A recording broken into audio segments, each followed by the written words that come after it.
So we want to appreciate His Excellency the Governor for creating some time so that we can make these bills into laws now. We want also to thank the honorable members for the efforts that they put into making sure that we have the correct contents in the bill, and especially on the peace bill. And you know, with Pokot County, we have been having challenges along our borders and many other places.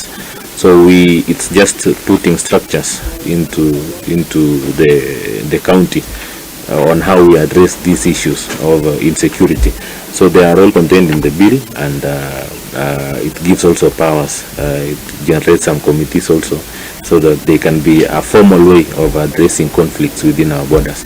So we think this morning I've ascended the two bills, the finance bill and also the peace bill. And as you have heard, the two bills are very crucial because the finance bill is a routine for the county government, that always before we collect any revenue from the members of the public, there must be a law that is passed by the county assembly so that it becomes lawful. So that whichever revenue we are collecting, they are lawful, and that is a routine.